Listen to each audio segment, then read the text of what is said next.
So, hello everyone. In this video, we are going to do what? You know what? Okay, I'm telling you, we are going to do the Bundeslab mock test math solution. So let's start and see how was it. Okay, start करते हैं. Math का solution करेंगे हम इसमें. हाँ, तो first question is your on screen. हो जाए भाई. What happened. हाँ, ओके. सो पहला क्वेश्चन है कि एक डीलर अपने माल को लागत मूल्य पर 10% की हानि पर बेचता है. ठीक है, लेकिन 25% कम वजन का उपयोग करता है. उसका कुल लाभ या हानि प्रतिशत ज्ञात कीजिए. तो फर्स्ट क्वेश्चन बहुत ही सिंपल है, आराम से हो जाना चाहिए और आराम से ही होएगा.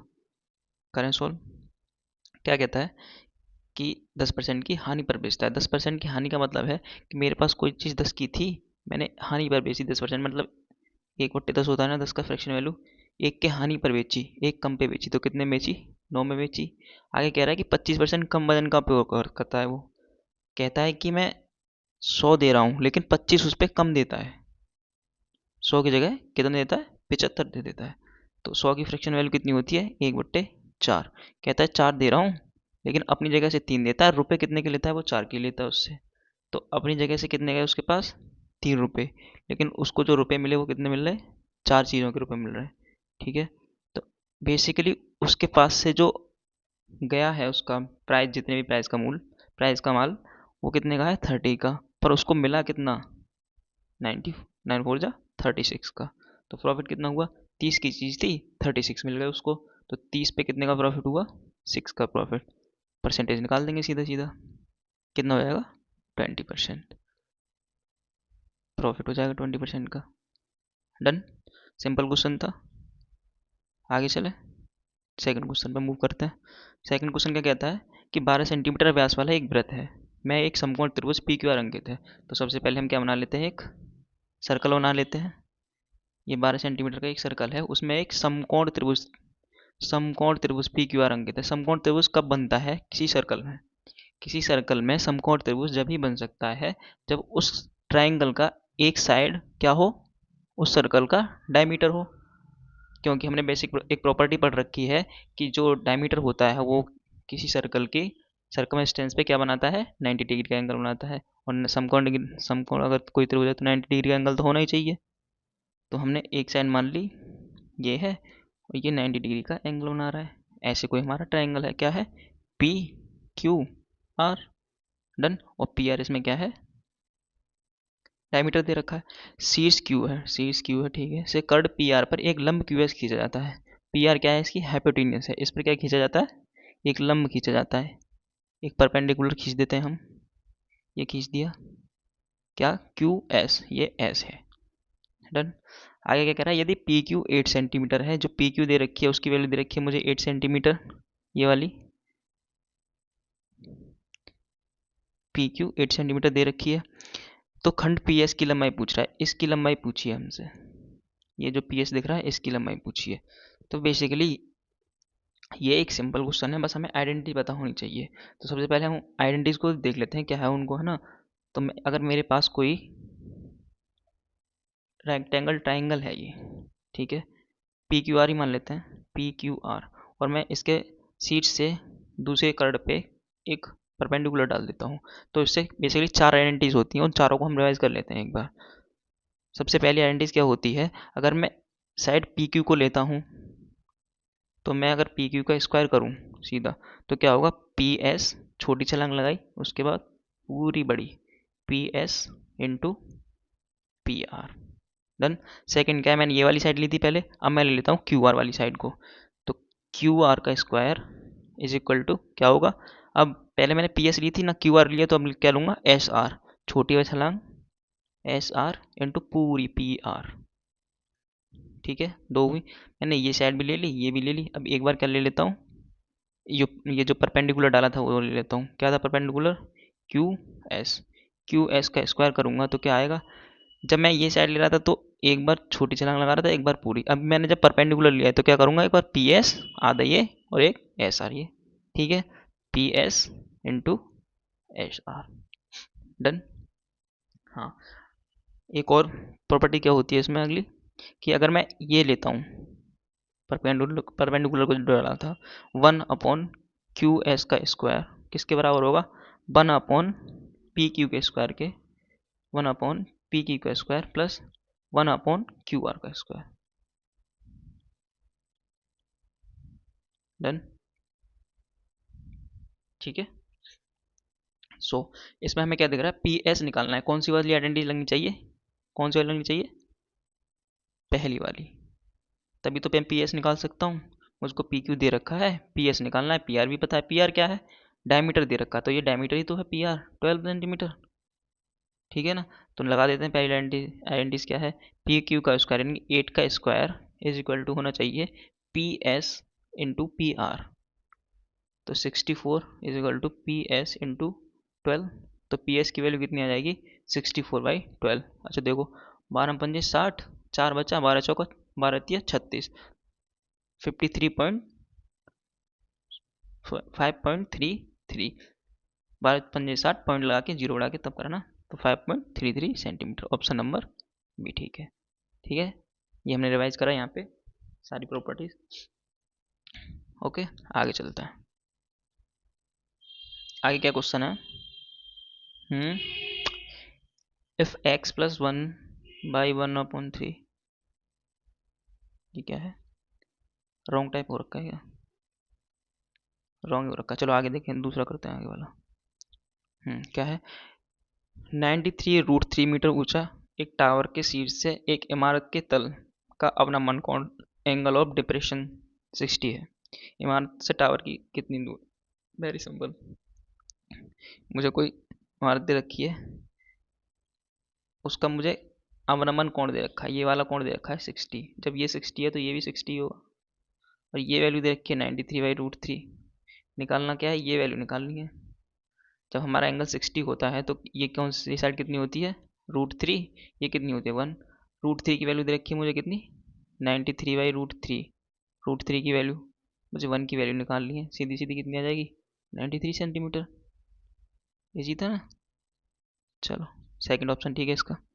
आगे चलते हैं। दूसरा क्वेश्चन क्या कहता है कि 480 मीटर लंबी एक एक्सप्रेस ट्रेन है, 1200 मीटर लंबे सुरंग को 48 सेकंड में पार करती है। तो ट्रेन की गति किलोमीटर प्रति घंटे में बतानी है। ये भी बहुत ईजी है। हमें क्या चाहिए? ट्रेन की स्पीड।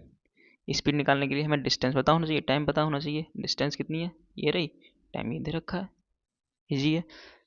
तो डिस्टेंस कितनी हो जाएगी? Total distance. टोटल डिस्टेंस क्या होगी? ट्रेन की जो लंबाई प्लस उस सुरंग की लंबाई। मैंने क्यों जोड़ा ये? अच्छा, कोई ये सुरंग है, मान लेते हैं ये सुरंग है। यहाँ से मैंने एक ट्रेन को पास कराना है जिसकी लंबाई 480 मीटर है। तो जो टोटल लंबाई जो है ये कवर करेगी ट्रेन, वो कितनी होगी? एक तो ये टनल को पास करेगी इसको पूरे को, वो लंबाई होनी चाहिए। जब इसका मुंह जो है, ट्रेन का इंजन जो है, वो आगे यहाँ पहुँचा, तो अभी तो पार करी नहीं, अंदर ही है ना टनल में। पार करने के लिए क्या करना पड़ेगा? यहाँ तक पूरी क्रॉस करनी पड़ेगी। तो उसने उसके इंजन कितना डिस्टेंस तय करा? एक तो 1200 ये करा, और एक 480 जो खुद की लंबाई थी वो भी तय करी। तो टोटल डिस्टेंस क्या होगी हमारी? 1680। टाइम दे रखा था कितना? 48 सेकंड। तो स्पीड क्या हो जाएगी? 1680/48। बट ये किस में आया? मीटर पर सेकंड में, क्योंकि सारी चीज़ मीटर में और सेकंड में थी। हमसे क्वेश्चन में क्या पूछा है? किलोमीटर प्रति घंटे में। सबसे पहले इसी कॉन्सेप्ट को रिवाइज कर लेते हैं एक बार। अगर मुझे मीटर पर सेकंड से किलोमीटर पर सेकंड आवर में जाना है, तो मैं क्या करता हूँ? सीधा 18/5 से मल्टीप्लाई। और दूसरा, अगर मुझे मीटर पर सेकंड से, सॉरी, किलोमीटर पर आवर से मीटर पर सेकंड में जाना है, तो मैं क्या करूँगा? 5/18 से मल्टीप्लाई। अब याद कैसे रखेंगे? मेन चीज़ तो ये है ना। अच्छा, कैसे याद रखेंगे? मेरा मीटर पर सेकंड छोटा होता है ना, किलोमीटर पर आवर बड़ा होता है। तो मुझे छोटे से बड़े में जाना है तो बड़ी से मल्टीप्लाई करनी पड़ेगी ना 18 से, तो 18 ऊपर रखेंगे। ऐसे ही बड़ी है किलोमीटर पर आवर, इससे मुझे छोटे में जाना है तो छोटे से मल्टीप्लाई करनी पड़ेगी ना 5/18 से। डन, याद रहेगा। यहाँ पे क्या है? मीटर पर सेकंड, किलोमीटर में जाना है तो 18/5 से मल्टीप्लाई। 16×3 = 48, 16 × 16, 16 × 5 = 80, 3 × 6 = 18, और ये कितना हो गया 21, 1 to 6 किलोमीटर पर आवर क्या हो जाएगा हमारा आंसर, ऑप्शन नंबर 3। ठीक है, डन। आगे चले, चलो क्या कह रहा है, एक ठोस गोले को एक घन के अंदर इस प्रकार रखा जाता है कि वह सभी फलकों को स्पर्श करता है। अच्छा, किसी क्यूब के अंदर हमने स्फेयर डाल रखा है और वो सारी साइडों को टच करता है, तो पूछ रहा है कि घन का कितना प्रतिशत आयतन के गोले द्वारा घेरा गया है। ठीक है, इसको करने के लिए अगर मैं बेसिक से जाता हूँ कि मैं जो फॉर्मूले से करूँ, ये करूँ, वो करूँ, तो बहुत ज़्यादा टाइम लगेगा। एक चीज़ होती है ये जो है याद करने का, अगर मुझे रेशियो याद है कि अगर ऐसा रेशियो याद है मुझे कि मैं किसी घन के अंदर स्फेयर को डालता हूँ तो उनके वॉल्यूम का रेशियो क्या होता है, सीधा सीधा याद है, तो मैं इसको विद इन 10 सेकेंड कर सकता हूँ। जो कि मुझे याद है क्या, कि अगर मैं क्यूब का और स्फेयर का वॉल्यूम को रेशियो बताऊँ, जब मैं इसको स्फेयर को अंदर रखता हूँ तो वो क्या होता है 21:11। यहाँ से मैं बड़े आराम से निकाल सकता हूँ। 11 क्या है स्फेयर का वॉल्यूम और 21 क्या है क्यूब का वॉल्यूम। तो क्या करूँगा, परसेंटेज पूछे सीधा परसेंटेज निकाल देते हैं, और क्या करेंगे, किसका 21 का 11 कितना परसेंट है, कितना दिख रहा है बताओ, कितना परसेंट है 1100/21। 5 टाइम जाएगा 105, 105 फिर 2 बार, तो एक ही ऑप्शन दिख रहा है 52.4%। ठीक है, अच्छा यहाँ तो चलो ये था। कुछ 4 चीज़ें होती हैं बेसिकली, 4 हमें ऐसे फिगर याद रखने होते हैं जो कि जिससे क्वेश्चन आ ही जाता है। पहला तो ये हो गया कि जब मैंने क्यूब के अंदर स्फेयर को रखा एक को, दूसरा 3 और है, तीनों को देख लेते हैं एक बार। एक बार मैंने क्या करा, क्यूब के अंदर एक स्फेयर को रख दिया। अब ऐसा भी तो हो सकता है मैं क्यूब के अंदर क्या रखूं, सिलेंडर भी तो रख सकता हूँ। जब मैं क्यूब के अंदर सिलेंडर रखूंगा तो इनके वॉल्यूम का जो रेशियो होगा वो क्या होगा, क्यूब का और सिलेंडर का रेशियो क्या होगा 14:11। ठीक है, ऐसे ही अगर मैं किसी सिलेंडर के अंदर एक क्यू कौन को रख देता हूँ, सिलेंडर के अंदर कौन को, तो सिलेंडर और कोन का जो रेशियो होगा वो क्या होगा, कितना होगा 1:3 होगा। अभी याद कैसे करेंगे देखो, वो भी बताऊंगा। अगर मैं सिलेंडर के अंदर एक स्फेयर को रख देता हूँ, सिलेंडर है ये, अरे सिलेंडर के अंदर अगर मैं एक स्फेयर को रख देता हूँ, चलो एक सिलेंडर है ये, इसके अंदर मैंने एक स्फेयर रखा है ऐसा जो सारी साइडों को टच करता हो, तो इनका रेशियो क्या होगा, किसका, सिलेंडर का और स्फेयर का क्या होगा 3:2। अब बात सारी आती है हम याद कैसे रखें इसको, है ना। तो याद रखेंगे हम ऐसे कि मैंने क्या करा, क्यूब का और सिलेंडर का याद करना है। तो देखो सिलेंडर की ये जो साइड दिख रही है तुम्हें, ये लेंथ क्या है 11 की तरह नहीं दिख रहा, 1 1, तो सिलेंडर क्या क्या होगा 1, 14 याद रख सकते हैं, क्यूब का 14 होता है। ऐसे ही यहाँ पे, ठीक है, यहाँ पे देखें सिलेंडर था ये और कौन था, सिलेंडर के लिए हमेशा याद रखो सिलेंडर जब अपने अंदर किसी को भी रखेगा तो 3 आएगा उसका, जो क्यूब होगा वो वॉल्यूम होगा 3 के रेशियो में होगा। तो सिलेंडर का कितना 3। अब मुझे किसका याद करना है, कोन का। कोन का क्या होगा, देखो कोन की हाइट जो होती है एक की तरह नहीं दिखती है, एक नहीं होती, एक की तरह नहीं दिखती, तो 3:1 हो जाएगा।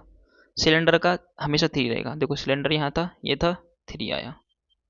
अब मुझे स्फेयर का याद करना है, देखो स्फेयर में मुझे कर्व नहीं दिख रहा ये 2 की तरह, ये कर्व नहीं दिख रहा 2 की तरह, ये कर्व नहीं दिख रहा 2 की तरह, तो 3:2। आप शायद नहीं भूलेंगे। आगे चले, चलो नेक्स्ट क्वेश्चन देखते हैं क्या है। नेक्स्ट क्वेश्चन दे रखा है कि मुझे x² + 1/x² की वैल्यू दे रखी है।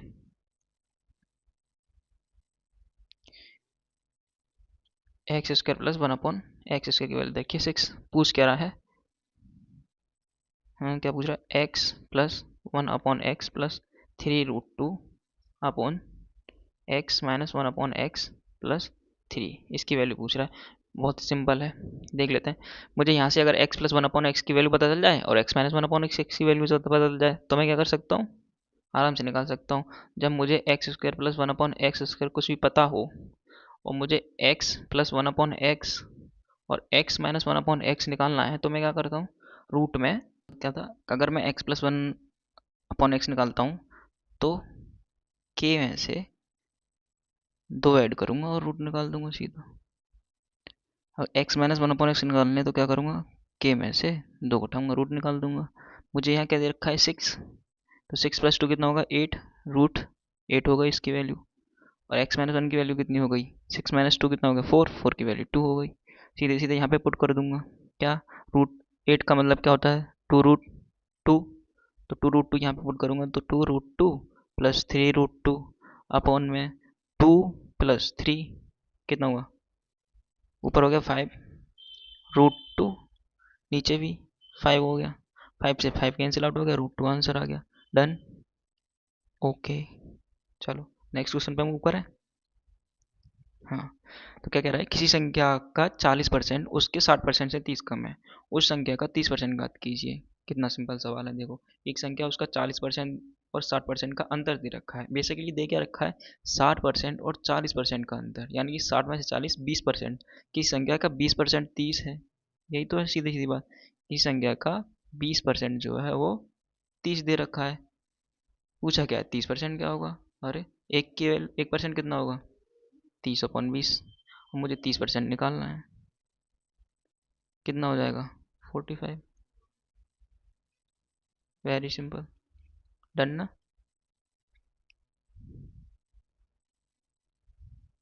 चलो आगे चलते हैं, अभी रुकना,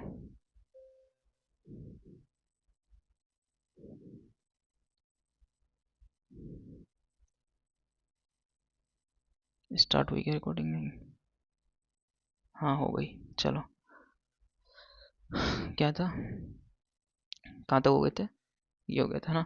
तो आगे वाले क्वेश्चन पे आ जाते हैं हम, क्या है, कह रहा है कि एक आयत की लंबाई बी, चौड़ाई बी, लंबाई एल तथा परिमाप पी है, गुणोत्तर श्रेणी पी गुणोत्तर श्रेणी में है, एल अपन बी का अनुपात करते हैं। अच्छा, चलो सॉल्व करें। दे क्या क्या रखा है, चौड़ाई दे रखी है, लंबाई दे रखी है और पैरामीटर दे रखा है, और तीनों किस में है, जीपी में। जीपी का मतलब है कि अगर मैं फर्स्ट टर्म यानी कि पैरामीटर और किसका, ब्रेथ का स्क्वायर रूट लेता हूँ मल्टीप्लिकेशन में तो एल आएगा। जैसे कि अर्थमेटिक प्रोग्रेशन में होता है, तीन संख्याएं अगर अर्थमेटिक प्रोग्रेशन में है तो ए प्लस सी अपॉन टू क्या होता है, बी, ऐसे ही सेम इसमें होता है। और हमें पता है कि किसी रेक्टेंगल का जो पैरामीटर होता है वो क्या होता है, two L plus B into two L plus B, वो कितना दे रखा है, पी। अगर मैं इसको वन मान लूँ इसको टू मान लूँ, मुझे निकालना क्या है, एल अपॉन बी निकालना है। तो मैं पी को एलिमिनेट करना पड़ेगा क्योंकि मैं तो एल बी निकालना है ना, पी का तो कोई चांस वही नहीं है। तो यहाँ से पी की वैल्यू निकाल लूँ, क्या होगी, दोनों तरफ स्क्वायर करूँ, P into B L square, तो पी की वैल्यू क्या आ गई, पी की वैल्यू आ गई L square upon B. P, अब इसको यहाँ पे पुट कर देता हूँ, two L plus B equal to L square upon B. Done, cross multiplication करूँ, ये हो गया two B L plus B equal to L square, two B L plus two B square L square. यहाँ तक आगे मुझे चाहिए क्या, एल अपॉन बी, तो इस स्क्वायर को हटाना पड़ेगा। स्क्वायर कैसे हट सकता है, देखो मुझे दिख रहा है two A B A square, तो मैं A square plus B square upon plus two A B का फॉर्मूला फॉर्मूला ऐसा कुछ लग रहा है ना, बन सकता है। तो इसको बनाने के लिए क्या करूँ, पहले मैं उसको भेज देता हूँ, टू बी स्क्वायर को L L square minus two B L इधर भेज दिया। अब देख रहा है ए स्क्वायर माइनस का टू ए बी, मुझे बी स्क्वायर की जरूरत और है, तो दोनों तरफ बी स्क्वायर ऐड कर दूँ, कोई दिक्कत, कोई दिक्कत नहीं। ये कितना हो गया, three B square L square plus B square minus का टू ए बी। डन, तो थ्री बी स्क्वायर किसके बराबर होगा, एल माइनस बी का होल स्क्वायर के दोनों तरफ स्क्वायर रूट ले लूँ। दोनों तरफ जब स्क्वायर रूट लूँगा तो क्या हो जाएगा मेरा, 3b नहीं √3b किसके इक्वल हो जाएगा, l माइनस बी के। b को इधर से कर देता हूँ, कितना हो जाएगा, √3b plus B equal to l। मुझे l और l अपॉन बी चाहिए, b यहाँ से कॉमन लूँ, √3 प्लस 1 इजकल टू l। तो l अपॉन बी क्या हो जाएगा, √3 प्लस 1 अपॉन 1। कौन से ऑप्शन में, अच्छा ये ऑप्शन गलत है, रेशियो 1 1 1, तो ऑप्शन नंबर ए ठीक हो जाएगा। थोड़ा सा ठीक था, यहाँ पे हमें माइंड लगाने की थोड़ी सी ज़रूरत पड़ती, बाकी तो इजी ही था। चलो आगे चलें। नेक्स्ट क्वेश्चन क्या है, सुमित और अभिषेक की वर्तमान आयु का अनुपात दे रखा है, 5 वर्ष पहले उनकी आयु का अनुपात दे रखा है, उनकी वर्तमान आयु निकालनी है। क्या करेंगे, सीधा सीधा क्रॉस प्रोडक्ट दिख रहा है, क्रॉस प्रोडक्ट से कर देंगे। 5:5 थी, 4:5 थी 5 साल पहले, अब कितनी हो गई, 7:9। कब, 5 साल पहले। क्रॉस मल्टीप्लिकेशन क्या कहती है, 9 4 जा 36 और 7 5 जा 35, 9 5 जा 45, 7 5 जा 35, इनका डिफरेंस और इनका डिफरेंस इक्वल होगा ये 1, ये कितना आया 10।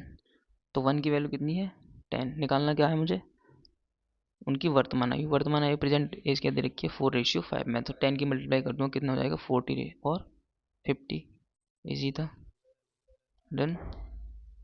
आगे चले, चलो नेक्स्ट क्वेश्चन पे आते हैं। नेक्स्ट क्वेश्चन क्या कहता है, एक समबाहु बहुभुज है, कोई पॉलीगन है कि प्रत्येक बाह्य कोण दे रखा है 24। बहुभुज के विकर्णों की संख्या आती है, विकर्णों की संख्या, तो विकर्णों की संख्या का जो फॉर्मूला होता है वो क्या होता है, n-3/2। हमें ये निकालने के लिए n तो पता होना चाहिए ना, पहले n पता होना चाहिए, तो n कहाँ से निकालेंगे हम, क्या दे रखा है हमारा एक्सटर्नल एंगल। एक्सटर्नल एंगल क्या होता है किसी पॉलीगन का, 360/n। 360/n की वैल्यू दे रखी है मुझे 24, तो n की वैल्यू आसानी से निकल जाएगी, कितनी 360/24 निकल जाएगी ना, कितनी होगी 24, 15×4 = 15×2 = 30, 15 बार जा रही है, कितना होगी 15। यहाँ से हम डायगोनल की संख्या निकालेंगे, 15 को n को यहाँ रख देते हैं, 15 15-3/2 कितना हो गया, 15×12/2, 2×12 15×9, कितना हो गया आंसर 90 डायगोनल हो जाएंगे। Move to next question. Next question क्या है, कोई सिंप्लीफिकेशन है, सीधे सॉल्व करनी है। सिंप्लीफिकेशन क्या है लिख लेते हैं, वैसे तो माइंड भी कर सकते हैं देख के, बट लिखते हैं क्या है, 45 माइनस का 67 माइनस का 24 माइनस का 56 प्लस का 16, डन। इसको सॉल्व करेंगे कितना हो जाएगा 60, सॉरी माइनस करेंगे ना, तो इसको माइनस करेंगे तो कितना हो जाएगा, अच्छा ये लिख रखा है कि 12 ब्रैकेट है ऊपर, तो पहले हम इसको प्लस करेंगे, 60 और 72 हो गया, ये 72 माइनस 24 67 माइनस का 45 37, इतना करने की जरूरत है नहीं, दिमाग में कर सकते हैं हम आराम से, पर देखा कर लेते हैं। अब 72 में से मैं 24 को माइनस करूंगा तो कितना हो गया 50, वो रह गया 48, 48 में 46, 48 दो ये भी तो कितना हो गया 48 माइनस का, और ये माइनस है तो भी प्लस का आ जाएगा 67 माइनस का 45 37 माइनस, इनको ऐड करते हैं तो 100 ही होगा या 15 ही होगा, तो 115 माइनस का 45 माइनस का 37, डन। ये कितना होगा 115 में से 45 का माइनस करेंगे तो 0, और 11 में 4 गए तो 7 माइनस का 70, ये बाहर एक माइनस और है तो प्लस का 70 हो जाएगा, ये 37, कितना होगा 7 7 3 10, कितना आंसर आया 107, डन। चलो सिंपल था, वैसे इतना सब करना नहीं है, दिमाग से हो जाएगा वो। आगे चलते हैं। एक जूस विक्रेता शुद्ध संतरे के रस में पानी मिलाता है और मिश्रण को क्रय पर बेचकर इतने का लाभ कमाता है। शुद्ध संतरे के रस और पानी का अनुपात, बहुत ईजी है, देखो कैसे कह रहा है कि जूस विक्रेता जो है, संतरे का कोई रस है,